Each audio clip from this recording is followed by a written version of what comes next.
2008년 5월 16일 미국 뉴저지주 북부 테너플라이 지역의 한 주택 주변으로 삼엄하고 음산한 기운이 감돌고 있었습니다. 이윽고 출동한 경찰이 이 주택 문 안으로 들어갔을 때 집 안에는 끔찍한 광경이 펼쳐져 있었는데요. 이 집에서 과연 무슨 일이 발생한 걸까요? 실제 사건 이야기 정리해서 알려드리는 알고 싶은 이야기 제2 채널입니다. 늘 그렇듯 오늘 사건도 인간이 어떻게 이런 짓을 할 수가 있나 경악스러운 그런 이야기인데요. 범인이 누군지, 어떻게 잡혔는지, 어떤 처벌을 받는지, 그리고 그 뒷이야기까지 끝까지 함께 알아보시죠. 댓글, 구독, 좋아요는 영상을 만드는 데 큰 힘이 됩니다. 그럼 오늘의 이야기 시작합니다. 경찰이 이 집에 출동한 이유는 살인사건이 발생했다는 신고가 접수됐기 때문이었어요. 집 안에선 한인 3명이 칼에 찔려 숨진 채 발견됐습니다. 피해자는 27살의 남성 김한일 씨, 57세인 그의 어머니, 그리고 70세인 그의 이모부 서 씨였어요. 경찰에 신고를 한 사람은 이 70세 서 씨의 사위였는데요. 며칠째 장인어른하고 연락이 닿지 않아서 아내가 걱정되니까 당신이 한번 가봐 라고 해서 집을 찾았다고 진술했습니다. 그렇게 장인어른이 지내고 있던 집을 찾은 그는 열려있는 문을 통해 안으로 들어선 순간 설명할 수 없는 강한 악취가 확 풍겨나오는 걸 맡은 후에 복도에서 장인어른의 시신을 발견하고는 곧장 경찰에 신고를 한 거였어요. 출동한 경찰은 가장 먼저 1층의 복도에서 70세 서 씨를, 그리고 2층 한일 씨의 방 안에서는 한일 씨의 엄마를 발견했습니다. 그리고 한일 씨 방에 있던 옷장 안 이불 밑에서 마지막으로 한일 씨의 시신까지 발견이 됐어요. 시신을 감식한 경찰은 피해자들이 모두 날카로운 흉기에 여러 차례 찔려서 사망했고 부패 상태로 보아 살해당한 지 꽤 오랜 시간이 지체된 것으로 추정했습니다. 특히 이 한일 씨의 경우에는 목 부위에 심한 자창과 함께 범인과 격렬하게 몸싸움을 벌인 듯 손과 팔, 여러 부위에서 방어 흔도 보였어요. 모자의 시신이 함께 발견된 한일 씨의 방 안에서는 많은 혈흔과 함께 소량의 마리화나와 마약으로 추정되는 흰색 가루 및 다른 사람의 명의로 된 신용카드 여러 장도 발견이 됐어요. 경찰은 처음에 집을 수색할 때만 해도 외부에서 강제로 침입한 흔적은 없으나 집안 여러 곳을 뒤진 것으로 보아 피해자들과 안면이 있거나 원한을 가진 인물이 범행을 저지르고 나서 강도로 위장한 게 아닌가 의심을 했습니다. 하지만 주 범행 장소였던 한일 씨의 방을 조사하던 중에 경찰은 결정적인 단서가 될 수 있는 그의 일기장을 발견했어요. 그러다가 주 범행 장소였던 한일 씨의 방을 조사하던 중에 경찰은 결정적인 단서가 될 수 있는 그의 일기장을 발견했어요. 그리고 이 노트에 있던 내용으로 용의자를 추정할 수 있게 됩니다. 한국어로 쓰여져 있던 이 한일 씨의 일기에는 본인이 매일 몇 시에 일어났는지, 뭘 먹고 어떤 운동을 했는지, 그날의 약속이라든가 활동까지 세세하게 기록이 되어 있었어요. 그의 일상이 이 일기장 안에 고스란히 들어 있었던 거죠. 일기의 마지막 날짜는 신고 접수 13일 전인 5월 3일이었습니다. 이날 일기장의 내용을 보면 롱아일랜드에서 32살 남성 최강혁 씨가 집을 찾아왔고 함께 어울려 놀았는데 그와 갈등이 좀 있었다라는 내용이 적혀 있었어요.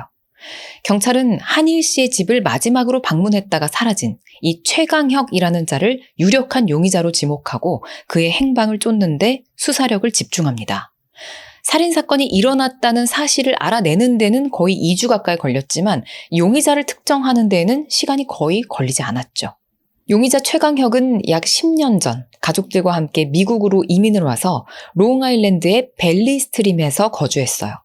그는 처음에는 델리 가게에서 일을 시작했고 이후 힘들게 모은 돈을 가지고 JFK 공항 근처의 델리 가게를 인수해서 부모님과 함께 운영해 왔습니다.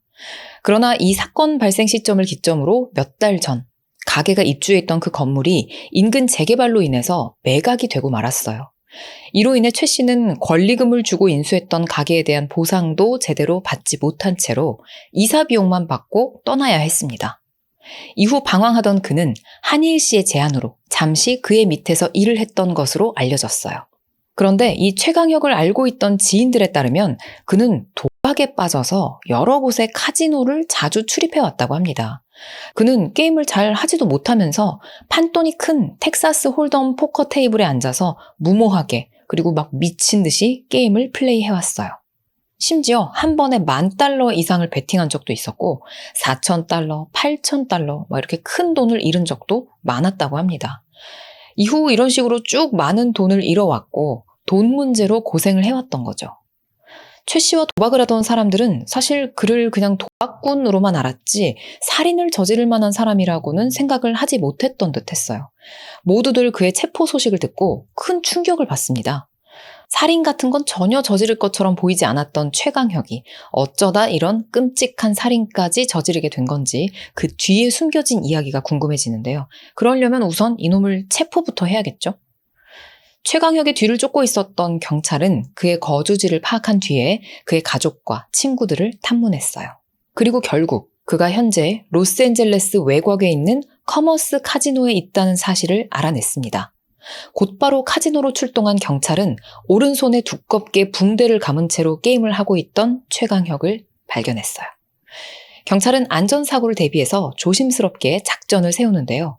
우선 처음에는 손님으로 위장한 채 그를 주시하고 있다가 5월 19일 새벽 3시경 그가 테이블에서 일어나 화장실로 향하던 순간에 딱 놈을 체포했어요.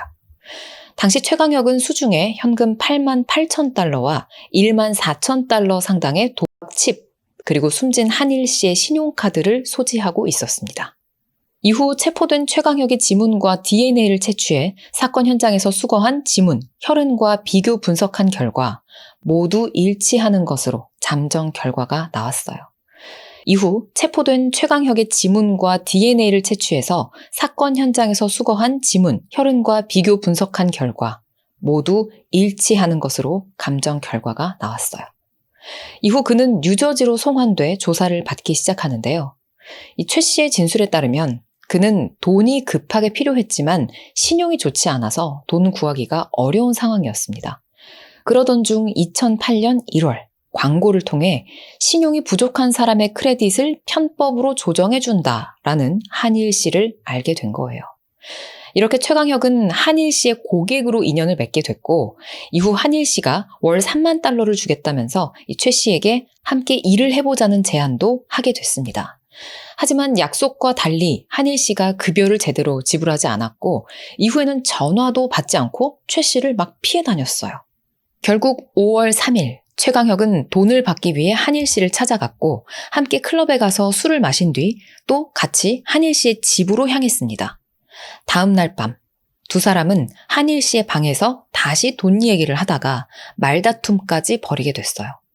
한일 씨가 계속해서 자신의 요구를 무시하자 최 씨는 극도로 흥분한 상태에서 컴퓨터를 하고 있던 한일 씨의 뒤로 다가갔고 책상 위 과일 옆에 있던 과도를 집어들고는 충동적으로 살인을 저질렀습니다. 자, 여기까지도 물론 너무 잔인하고 끔찍한데요. 사실 진짜 소름 돋는 일들은 지금부터 벌어집니다. 최강혁은 그렇게 한일 씨를 살해한 뒤에 시신을 이불에 싸서 옷장 안에 숨겼어요.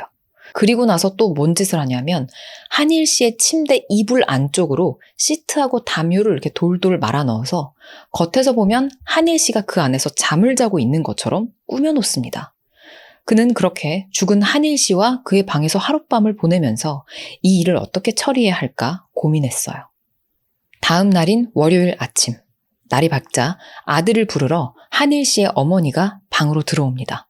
그러자 최강혁은 태연하게 한일 씨가 아직 자고 있다고 거짓말을 했어요.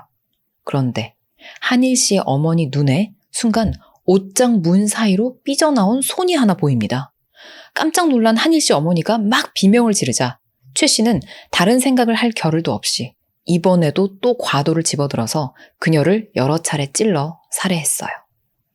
이 일이 벌어지는 도중에 한일 씨의 어머니가 아래층에 있었던 형부 70세 서 씨를 막 소리쳐서 불렀었는데요.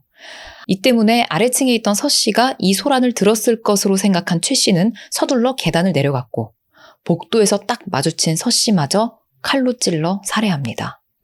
사실 이 서 씨의 경우에는 베트남 전쟁에 참전했던 특전단 출신의 참전 용사였어요. 하지만 젊은 남자가 칼을 들고 달려드는 바람에 또 특히나 전혀 예상하지 못했던 상태에서 이 상황을 맞닥뜨렸기 때문에 아무런 저항도 하지 못한 채 그대로 칼에 맞아 사망했습니다. 최강혁은 이때 서 씨의 가슴을 찌르다가 오른손이 미끄러지면서 칼에 베어 자기도 손바닥에 큰 상처를 입었는데요. 그는 화장실로 가서 다친 손에 피를 닦고 지혈한 후에 한일 씨의 방을 뒤져서 현금 3만 달러와 신용카드를 챙깁니다. 이후 한일 씨의 BMW 차량을 타고 퀸즈의 플러싱으로 가서 한 모텔에 체크인을 했어요. 상처를 치료하는 게 급선무이긴 했지만 최 씨는 이 상황에서 자기 이름으로 병원 치료를 받으면 나중에 수사 과정에서 범행이 드러날까봐 두려웠습니다. 결국 그는 고민 끝에 친척에게 부탁을 해서 그 친척의 이름으로 병원 치료를 받았어요. 추가 수사 결과 최 씨를 도와줬다던 이 친척은 이 살인사건에 대해서는 전혀 알지 못했던 것으로 확인됐습니다. 병원 치료를 마친 최 씨는 하루를 그렇게 모텔에서 보낸 후에 다음 날 한일 씨의 차량을 뉴욕 공항의 장기 주차장에 세워뒀어요. 그리고 일주일 후 가명으로 비행기 티켓을 구매해서 로스앤젤레스로 도피했습니다. 이게 붙잡힌 최강혁의 자백 내용이에요. 자, 이렇게 검찰에서 자백을 해놓고 최 씨는 이후 열린 인정신문에서는 범행을 또 한 차례 부인을 합니다. 그는 오른손에 두터운 붕대를 감고 국선 변호사와 함께 출두를 해서는 자신의 무죄를 주장했는데요. 법률 전문가들 얘기를 들어보면 이렇게 인정신문에서 용의자가 범행을 부인하는 건 흔히 볼 수 있는 일이라고 해요. 이 사건 이야기 전해드리면서 제가 자주 말씀드렸던 플리바겐, 즉 내가 유죄 인정할 테니까 형량 좀 조절해달라라고 하는 그 제도를 염두에 두고 그러는 경우가 많답니다. 이 최강혁의 진술과 현장에서 발견된 증거들을 근거로 그는 살인 및 강도 혐의로 기소됐어요. 검사는 피고자가 체포된 게 카지노인데 어떻게 그렇게 끔찍한 범죄를 저지르고도 카지노에 갈 수 있었는지 말로 표현할 수 없는 혐오감을 느낀다 라고 말하면서 이 피고인 최강혁에게 보석을 허용하지 말아달라고 요청했어요. 결국 최 씨의 보석 심사에서 판사는 이번 사건은 심각한 다중살인 범죄로 피고인의 유죄 판결 가능성이 높고 이미 한 차례 캘리포니아로 도주했었던 점을 들어서 보석금으로는 이례적으로 높은 금액인 500만 달러를 책정합니다. 이게 다른 사건들의 견주어 보아도 상당히 높은 금액이에요. 결국 최 씨는 교도소에 구금된 채로 재판에 임할 수밖에 없었습니다. 근데 혹시 살인 현장에서 시신들 외에 다른 사람들 명의의 신용카드들이 있었던 거 여러분 기억하시나요? 검찰은 바로 이 점에도 주목을 했어요. 특히 최강혁의 진술 과정에서도 신용카드 사기 범죄 정황이 확인되자 검찰은 FBI와 합동으로 별도의 카드 사기 사건 수사에도 착수합니다. 수사기관은 살해된 한일 씨가 신용 조작과 카드 사기를 통해서 수익을 얻고 있었고 그 범죄 수익을 알고 있었던 최강혁이 약속된 월급을 요구하다가 다툼이 벌어졌다고 판단을 했어요. 당국은 이러한 신용 사기 수법이 지역사회 전반에 광범위하게 퍼져 있다는 사실을 확인하고 수사를 확대해 나갑니다. 자, 이렇게 살인 및 강도 혐의로 기소된 재판에서 검찰은 최강혁이 한일 씨와 과일을 먹던 중에 돈 문제로 격분해서 과도를 집어들고 한일 씨를 잔혹하게 살해했고 자신의 범행을 숨기기 위해서 아무 죄도 없는 한일 씨의 어머니와 이모부까지 계획적으로 잔인하게 살해했다고 주장했어요. 그러면서 돈 때문에 3명이나 되는 가족들을 무참히 살해한 최 씨의 범행을 강하게 비난했습니다. 하지만 최 씨 측은 한일 씨가 당연히 줘야 할 월급을 주지도 않았고 오히려 돈을 달라는 그를 거짓 취급하는 바람에 발생한 우발적 사고라고 주장을 하면서 한일 씨의 어머니와 그 이모부에 대해서는 최 씨가 계획을 한 게 아니고 당황하는 바람에 살인을 저지른 것이라면서 선처를 호소했어요. 자, 최종적으로 재판에서는 사건 현장에 남아있었던 명확한 증거와 최 씨가 수사 과정에서 밝힌 자백을 근거로 유죄 판결이 내려졌습니다. 2010년 12월 재판부는 그에게 3건의 살인 혐의에 대해서 3건의 종신형을 선고했어요. 통상적으로 뉴저지에서 종신형은 75년이 기준입니다.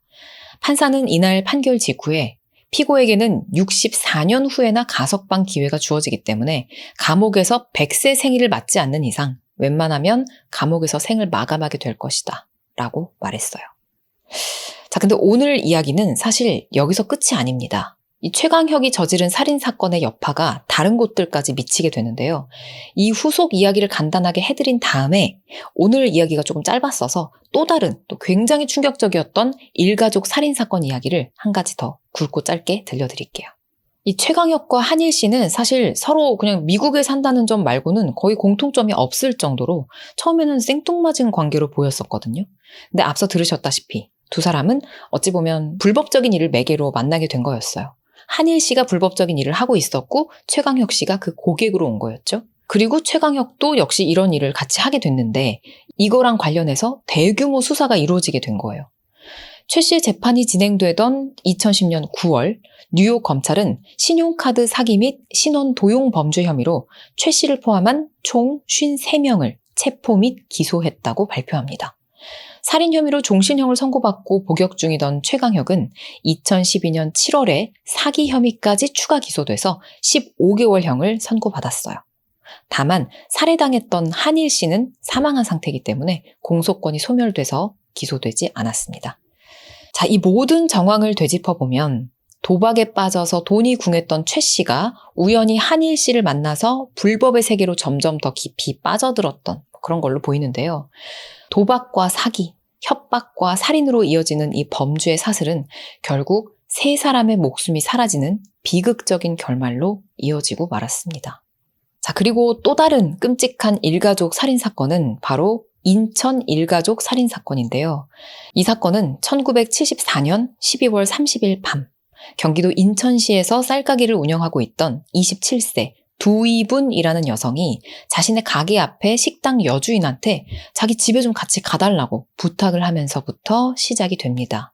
이 집이 가게 안쪽에 있었던 모양이에요. 두 사람이 함께 가게 안쪽 방으로 들어가 보는데 두이분의 남편, 9살 난 아들, 6살 난 딸이 모두 사망한 채로 발견됩니다. 두이분과 함께 가졌던 이 식당 여주인은 깜짝 놀라서 얼른 자기 남편을 불렀고요. 두이분은 그 자리에서 실신해버렸어요.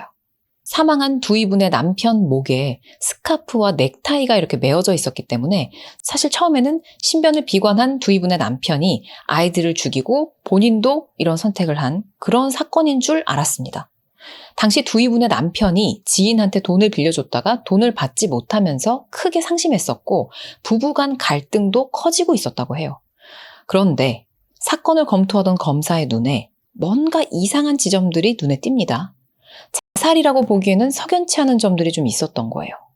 부검 결과 아이들은 노끈으로 살해당한 게 틀림이 없었습니다. 그러나 스스로 목숨을 끊은 남편의 얼굴에 손톱 자국이 나 있었고요. 목에는 졸린 흔적과 더불어서 칼로 그어진 흔적까지 발견이 됐던 거예요. 근데 검사가 보기에는 아이들을 죽이고 자살을 할 거면 그냥 칼만 써도 됐을 것인데 왜 굳이 본인 목에다가 넥타이랑 스카프까지 두르고 있었던 건지 이해가 가지 않았던 겁니다. 손톱 자국도 좀 이상했고요. 그래서 검찰은 다시 사건을 면밀히 수사하기 시작합니다.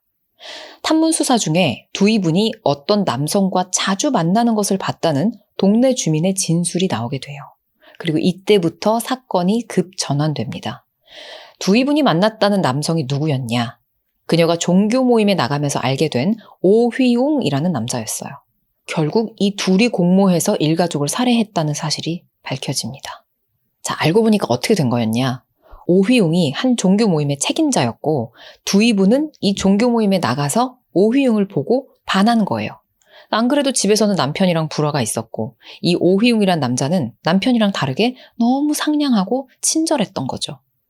그렇게 오 씨를 사랑하게 된 두이분은 남편이랑 이혼을 하고 오 씨하고 재혼을 하고 싶었는데 남편한테 사실대로 말하자니 난리가 날 거고 이혼도 안 해줄 것 같고 하니까 그냥 남편은 물론이고 아이들까지 그냥 싹 다 죽여버리자고 결심을 한 거죠. 사건 당일 두이분은 아티반이라는 신경안정제를 몰래 구입해서 음료수에 탄 뒤에 남편과 아이들에게 먹였습니다. 남편과 아이들은 깊은 잠에 빠져들었고 이후 오휘웅이 이 두이분의 가게에 찾아와서 세 사람을 살해했다고 해요. 일단은 초반에는 이렇게 설명을 합니다. 그리고 두이분은 악랄하게도 가게 맞은편에 식당 여주인까지 불러다가 그 앞에서 막 혼절한 척, 실신한 척 연기까지 하면서 사건을 위장하려고 했던 거죠. 너무 무섭죠? 이렇게 서로 너무 사랑해서 가족들까지 죽여놓고는 나중에 두이분하고 오휘용의 진술이 엇갈리게 됩니다. 이 두이분은 죽이는 건 오휘용이 죽였다. 그리고 오휘용은 그날 밤 내가 두이분의 가게에 갔었던 것까진 맞는데 내가 죽인 건 아니다. 이렇게 주장을 한 거예요. 근데 사실 이 오휘용이 범인이라는 명확한 물적 증거가 없긴 했어요. 사건 현장에서 오휘용의 지문이라든가 혈흔이 발견되지 않았거든요. 장갑을 꼈나 싶지만 기억하시죠? 두이분의 남편 얼굴에 남은 손톱 자국. 그러니까 만약에 오휘용이 장갑을 끼고 범행을 했다면 두이분의 남편 얼굴에 손톱 자국이 남을 수가 없잖아요. 근데 이 두이분의 맞은편 식당 여주인이 여기서 또 중요한 진술을 한 가지 합니다. 사건이 발생하기 전에 이 두이분이 가게에 잠깐 찾아왔었는데 그때 두이분의 손에 핏자국이 있었다는 거예요. 심지어 두이분의 남편이 이 돈을 빌려줬다가 받지 못했다 하던 그 소문도 두이분이 일부러 퍼뜨렸던 걸로 드러났습니다. 결국 두이분이 사전에 치밀하게 범행을 준비했을 가능성이 더 커 보였어요. 자, 근데 이 사건 결론이 어떻게 나느냐? 두이분이 구치소 안에서 목을 메고 자살을 해버립니다. 두이분의 자살은 오휘용한테 불리하게 작용했어요. 둘이 함께 범행을 저질러 놓고 오휘용이 혼자 빠져나가려고 하자 분함을 견디지 못해서 자살한 게 아니냐. 이런 식으로 이야기가 흘러갔던 거죠. 판사들도 이 두이분의 자살을 중요하게 판단했습니다. 1975년 7월 1일 결심 공판에서 재판부는 오휘용의 범행을 입증할 물적 증거가 없고 오직 진술뿐이라 진실성을 판단하기가 어려우나 두이분이 자살까지 하면서 오휘용이 공범이라고 주장한 것을 또 거짓이라고 판단하기가 힘들고 여성이 과연 세 사람을 살해할 수 있겠는가라는 의심이 든다라는 이유로 오휘용이 범인인 것으로 판단된다고 하면서 사형을 선고했어요. 이후 1979년 9월 13일 오휘용의 사형이 집행됐습니다. 그는 사형 집행 전까지도 무죄를 주장하면서 억울함을 호소했어요. 심지어는 원래 본인이 믿고 있던 종교도 버리고 개신교로 개종해서 구치소 목사한테 세례까지 받았다고 합니다. 그는 다음과 같은 유언을 남기기도 했는데요. 이거 여러분 어떻게 들리시나 한번 들어보세요. 저는 절대로 죽이지 않았습니다. 저의 유언을 가족에게 꼭 전하여 제가 죽은 뒤에라도 누명을 벗도록 해주십시오. 여기 검사, 판사도 나와 있지만 저와 같이 억울하게 죽는 이가 없도록 해주십시오. 저는 기독교인으로 죽습니다. 천당 가게 해주십시오. 그리고 나를 거짓으로 고발해 나를 죽게 한 모든 사람들은 죽어 원혼이 되어서라도 반드시 복수할 것입니다. 뭔가 한 글자 한 글자에서 한이 뚝뚝 묻어나는 그런 느낌이 저는 개인적으로 들었는데요. 마지막까지 악랄하게 연기를 하는 걸까요? 아니면 정말로 억울하게 사형을 당하게 된 걸까요? 자, 이 판결을 두고 내부에서도 이게 맞냐 아니냐 조금 고심들을 하고 살짝 잡음도 좀 들려왔었다라고 전해지는데요.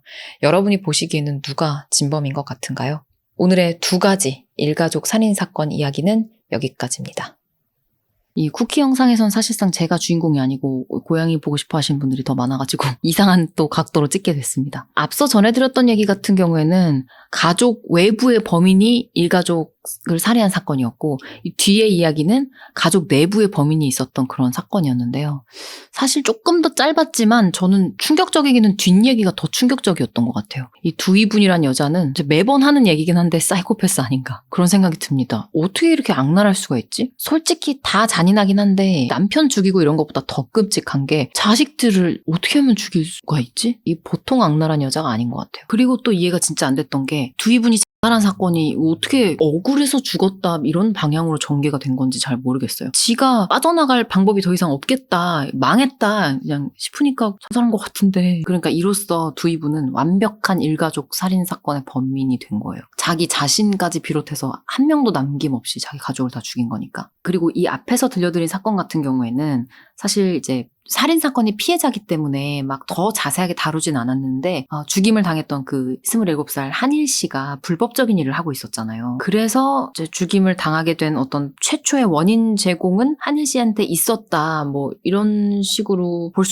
보는 사람도 있을 수도 말이 너무 조심스럽네. 그러니까 불법적인 일을 하면서 두 사람이 만나게 됐으니까 뭐 그렇게만 따져도 원인 제공이었다 이렇게 말을 할 수 있을 것 같은데 아니 근데 그렇다고 해서 절대 죽어 마땅하다 그런 뜻은 절대 아닙니다. 오해하시면 안 되고요. 더군다나 죄가 없는 그 엄마하고 그 이모부까지 죽임을 당했으니까 더더욱 가슴 아픈 그런 사건이죠. 지난번 영상에서 사건 되게 열심히 시청해 주시고 엄청 정성스럽게 여러 가지 추측을 남겨주신 분들이 계셨어요. 너무 감사드리고 그런 댓글들을 읽을 때 진짜 이것이 진정한 사건 이야기 덕후의 품격이다 이렇게 느껴진달까. 여러분 댓글 너무 감사하게 잘 읽어보고 있고요. 누워있는 뚱띵 고양이 모습 마지막으로 보여드리면서 오늘 또 너무 무서운 얘기 많이 들으셨으니까